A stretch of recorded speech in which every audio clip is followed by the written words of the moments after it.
always in the mood. Fuck around like I'm brand new. I ain't tryna tell you. What's up? It's y'all boy CTB Nelly.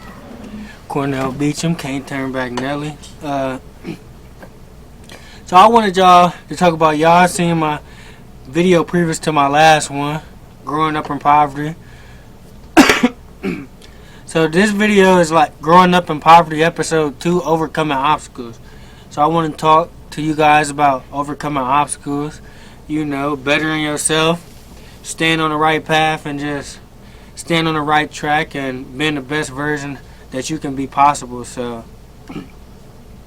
growing up, I had a lot of obstacles I had to overcome with, family problems, not having enough money, 9 people in the house, nowhere to sleep, all sleeping in one room, like personal stuff, like roaches, all that one type stuff, growing up with all of that. Also just like overcoming people not believing in you and me not believing in myself. So one of the biggest things that I had to overcome when I was young, like y'all, I'm big now, so like coaches like my size and stuff, but back when I was in Little League, like a lot of coaches thought I was too small. They didn't like to put me in the game, In Little League, they like to put people at corner, I feel like, who is too small. So a lot of coaches always was like, you ain't playing running back. They had their sons at running back and stuff, but I feel like I just like worked hard. I work harder than everybody else. Like I push myself beyond limits. Like I feel like some people got it, some people don't, but you gotta find it within yourself. Like I work so hard that sometimes I can't believe that I'm working that hard. Like sometimes I'm in practice, I'm running next to one of my homeboys, like in high school. I used to be like, bro, you ain't got more heart than me. He be like, I'm gonna beat you, but in reality, that you can't beat me. Like I ain't gonna let you beat me.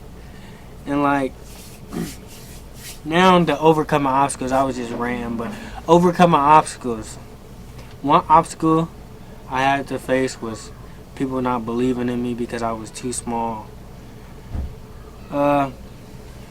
With that being said, like I'm too small, but I got quick feet. I'm fast. My explosiveness is like this. I started to gain my weight about junior high school. That's when I finally hit like 170. But my sophomore year I was 145. Freshman year I was 132.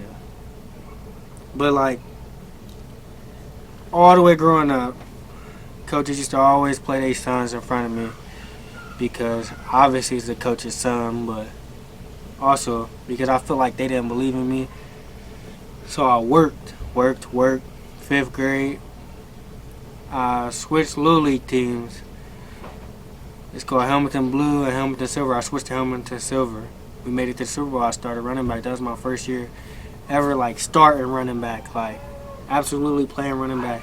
From there on now, I always played running back and defense. But I loved offense. I love scoring touchdowns. I like putting the team on my back. If nobody else is living up to the hype, I'm willing to take a hit, go out there and get the block. I'm willing to do whatever it takes. If you want to be a good overall football player, you can't be selfish. That's number one. You can't be selfish in anything you do. I feel like in other stuff you can be selfish, but football you can't be selfish. If you're not selfish, then everything is going to go in your favor. But if you're selfish, then you might as well cut it out because it's not going to work. But also, growing up, people around me is selling drugs, my uncle, everybody I know. People I love doing drugs abusively, like things I've seen since I was 5 years old, since I was raised. Dad, been to jail, out of jail. I'm used to all of that. I overcame that by, like, finding people to lean on. Like we said in the previous video, we said people's names, but, I found friends, family, coaches to lean on. Like, I done did some bad stuff, but most importantly, the good stuff outweighs the bad. But, like, days I might not want to do nothing because, parents fussing, fighting, actually fighting, like doing, drugs. So it's like bad days gonna come, but you gotta find a way to push through. Even if it's you don't want to go to school, but you going to school and just sitting there, just zoned out, put in your headphones, go put your head down. Like, I feel like you should never be afraid to talk about your problems. Always have somebody to go to, no matter what. And you gotta watch out because some people will use it against you. Like, and then one thing is you have some friends who act like they come from poverty when really they don't, and that really irks my nerves because they don't know what it's like to feel that pain, to feel a void that you've been missing your whole life. Like, I'm blessed. I grew up with both parents, but it can be hell. Like, it can really be a mess, and I feel like some people look at it and be like, "Oh, he got both parents. Like, they married. Like, his life is perfect." But in reality, it's not. I go through stuff just like other people go through stuff.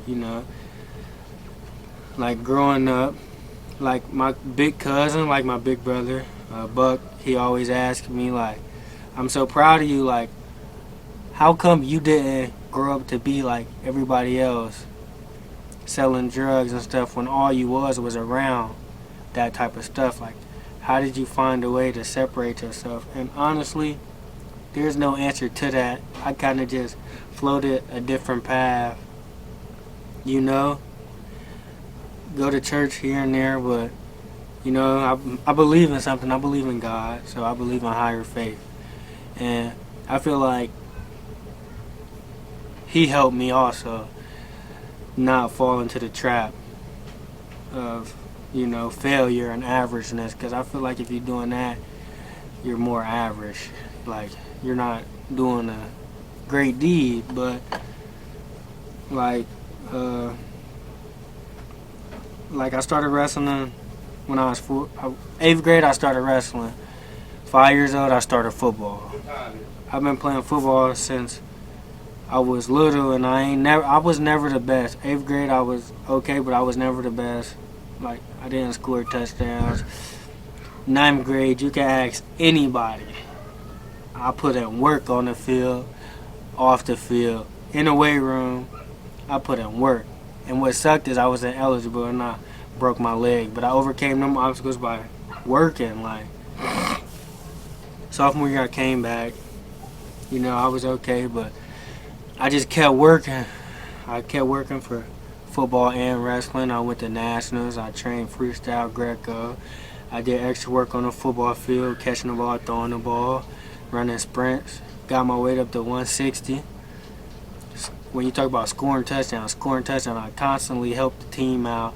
In my senior year, we all put it together and we actually made it to state. But I overcame obstacles in them years. I broke my foot. My junior year, I broke my leg my freshman year. My finger messed up right now. But it's like, you just got to keep pushing. You got to be willing to outwork anybody else. If you're willing to outwork anybody else and you're willing to push yourself beyond your limits, you will be successful. And there ain't no way around it. Like, a lot of people say they want to be successful, but they don't really work. They're not really putting in an extra effort. Like, I'll run, I'll lift. I do everything I can to possibly better myself. Like, technique-wise, football-wise, I do everything. Also, if you're trying to overcome obstacles, you gotta find it within yourself. You gotta dig deep. You gotta know what you really want in the future, and you gotta know what you're setting out for. If you don't have your goals written down or set in your mind, then I don't think you will overcome them obstacles. If you're just living day by day with no future goals, no future aspects on life, you won't overcome them obstacles that you're facing. You won't feel an empty void. So, what's up, Akira? But you got to be willing to push yourself, and from being ineligible freshman year to having a 3.8 GPA in college, it makes me happy because I know that I put in all the effort and work that I had to get that 3.8 GPA. You know, finding ways to get tutors and everything else. But back to overcoming obstacles, like, you have to have somebody to talk to. You have to have somebody be able to take you away from poverty. If you're staying in poverty, you're not going to grow away from it. Like, I grew up in poverty. I grew up by the projects, new homes, all that one stuff. Gun violence, I done been in a shootout, running high end. So it's like, I done been through everything you possibly can imagine. And it's like, I always had one person take me to a better side of town, and I would stay with them for the weekend. And I feel like that showed me what I wanted. It was one of my best friends, his name Jacob. And I feel like me being able to go to his house and seeing a better aspect of life, even though it wasn't much different. It wasn't much different, but it was a better neighborhood, cleaner neighborhood. Like, we was outside playing everything, playing the game. And it showed me that I was better than what I was in. And then when my dad moved us from Helmton actually to Forest Park, it showed me more, like, I'm worth more than just being a statistic, an average black male. Like, you know, what people think of us. So I feel like the best thing you can do for your kids and the best thing the kids can do for themselves is try to get a better aspect on life. Try to get out of the neighborhood. Try to go visit other better neighborhoods and visit other families. Like, when I got to see other families and see how they cooperated, like, their family's not arguing, it made me feel like, okay, my future family, I'm not going to argue. I'm not going to do this. Even though you know there's bad times, but, like, that helped me overcome all the bad stuff that I've seen in my life. Like, my coaches helped me overcome all the bad stuff that I seen in my life with helping me doing fundraisers. We work landscaping every day, help me get cars, help me get money for gas. Like, you need them kind of people in your life. Like, you can't do it alone. So I think that's the biggest thing on overcoming obstacles is you have to ask for help. You have to seek out for help. Like, I necessarily didn't seek out for help, but you can tell when a person is going through something and, like, they know. You get what I'm saying? Like,